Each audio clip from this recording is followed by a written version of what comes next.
Hello everybody, welcome to Drawing with Waffles and another speed paint. This one has a background, so stay tuned for that. It's going to be quite thrilling, I assume.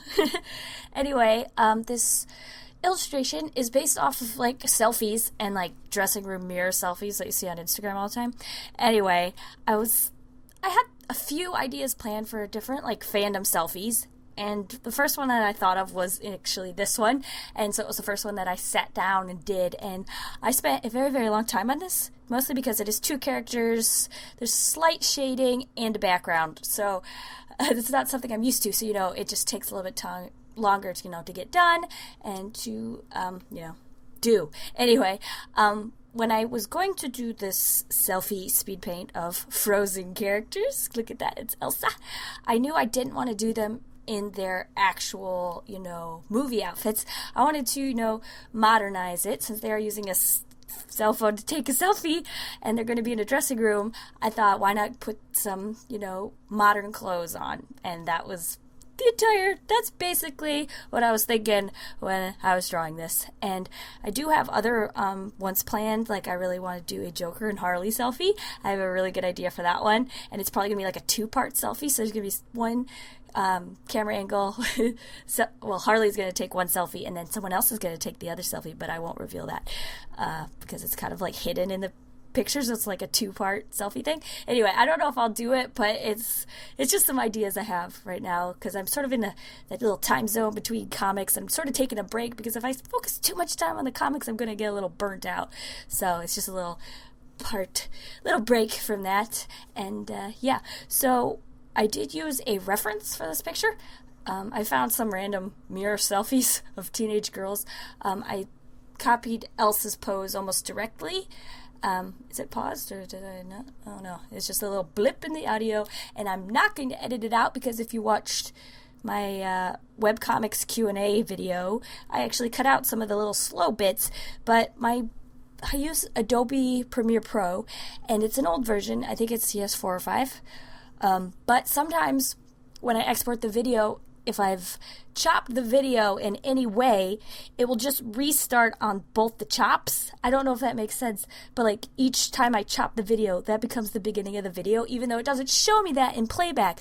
It's just when I like encode it and export it. So I don't know why that is. So I just try to keep my editing to a minimum. So if there's any like little blank spots, that's why. I don't remember what it's like. Oh, references. I did use a reference for Elsa, like almost completely. She's from reference.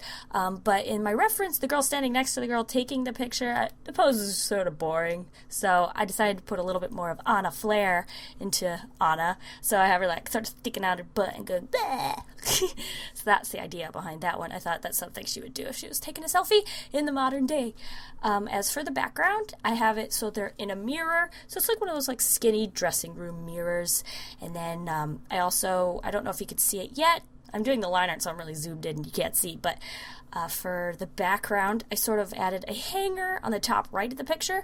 And on the bottom left, there's like sort of a little bench to sit down when you're like trying on some new pants or something. And then even later on, I do add some little accessories sitting on the desk. I'm just losing my thoughts. So there's going to be stuff there because it just looked a little too blank. And I think a key to backgrounds is not too complicated, but not too empty either. So I wanted to make my background look, like people actually had been there before.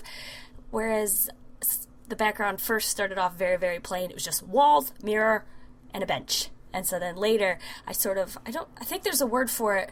I think it's like building your environment or something. So I added like, well, if Anna and Elsa were actually in a dressing room, what would be sitting on that bench? And I thought, oh, her keys and maybe her purse, because whenever I go into a dressing room, I always make sure those are somewhere visible so that I don't forget them. So those are in there. There's a set of keys and her purse. I'm doing the line art. I'm actually using a brand new brush for this one. It's like I bought it. Who did I buy it from? I don't know. I'll have a link in the description to the Gumroad I bought it from. But it was highly recommended on different Instagrams. I think, yeah. So I'll have a link to that if you want to check out where I got my brushes. But this one is actually specially made for comics. So I don't remember if it's anti-alias or not anti-alias because I mixed that term up. But basically what it is if you draw the line and you connect all the lines, you won't run into any problems where when you dump in the paint bucket tool in between the lines that it doesn't fill in the entire shape of it. You know how if you've done digital art ever, you've probably run into this, where you used the paint bucket tool on the line art layer and it left like white lines within the line art, but outside of the color. It's the most frustrating thing in the world, and I usually combat it in different ways. Like I'll usually either select the colored layer, expand the selection, and then just dump it in there. That's one way to avoid it. That doesn't really make sense unless you know what I'm talking about. But with this specific brush, I don't have to do that. I just use the paint bucket tool and it goes straight to the line art, and there's no little white cracks in between it. And it's kind of new to me. Like, this is the very first time I've ever used this brush. So I was getting used to it throughout this whole illustration, and I kind of like it. It's not my favorite brush. I'm going to try out some new brushes also, because I think that pack came with like over 100 brushes. So I got a lot of practicing to do. As you see with the outfit, I modernized Anna's outfit, but I still wanted it to, feel like Anna, so I decided to use her colors. I fought with myself a little bit on this. Like, at first I had her shirt pink, and then I went black, and then I think I went pink again, and then I went black, and I'm like, I really don't know what color to use for her shirt. I think I ended up with black, just because it was more neutral and not so, like, obvious and, like, in your face, and then I painted the ribbon pink. So that was still a little bit of splash of her pink cape without it being, overpowering. And then I also added a little bit of embroidery to her shorts to sort of mimic her skirt without it being, again, overbearing and in your face. I just darkened the shirt to a darker black. And I think I'm just about done coloring her. I just changed the color of the line art to something that more represents the skin color. Oh, my voice is going. Yeah, I could do this. I think I'm more than halfway through. Yeah, I could do this. I added a little bit of blush, and I shaded her hair. Because I think if you don't feel like shading anything, don't shade anything. But if you're only going to shade one thing, shade the hair. Because it is just a very... it's a complicated feature. Because there's all those strands. Like, you have over 100,000 strands of hair on your head or something.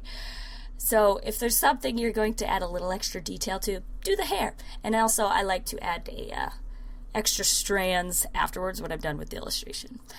Anyway, here we are doing Elsa. And so again, I'm incorporating elements of her movie outfit, but still sort of modernizing them, if you will. So like I use the same colors, but I didn't use the same dress. That's basically it. Yeah. And I also gave her purple eyeshadow because it really wouldn't look like Elsa without it. And it really doesn't look like Elsa when she has pink hair. So I had to add the white hair. So beautiful. Oh, here I ran into a disaster where I accidentally painted all the underneath line art. So I was like trying to fix that, and that's why there's all these marching ants all over the page. And I also colored in her earring. Oh, my throat. Sorry. And painted her nails. And I also gave Anna some boots to sort of mimic the ones she wears in the movie, but also modernize them as well. And then I colored the cell phone case. Wasn't sure how I wanted the cell phone case to look, but I decided to go with just little snowflakes. And then I added, this is actually one of my favorite parts, to her bow. I added the design on the edge of her cape. I thought that really added something, like just a little pattern, like a little whoosh. They're just pretty. I like it.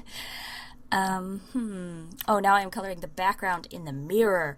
So I noticed that the mirror was pretty blank, and if it was a real mirror, you'd be able to see what was behind them. So I had to do that.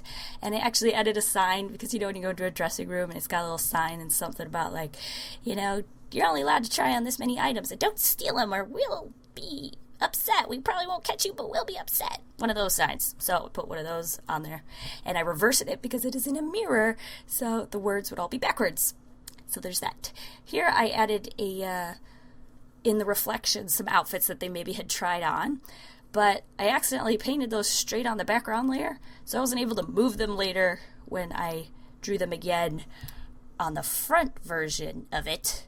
So the not mirror version, I wasn't able to sort of, I don't know if that's making sense, but because I painted them right on the layer, which you shouldn't do. You should always use extra layers. Painted it right on the background where there was a gradient. I couldn't really move it afterwards, so it had to stay where it was, even though it was kind of very sketchy, but that was it. Oh, here I'm adding stickers to the mirror. I got that idea from Bad Girl of Burnside, the comic, the very first issue, I think it is.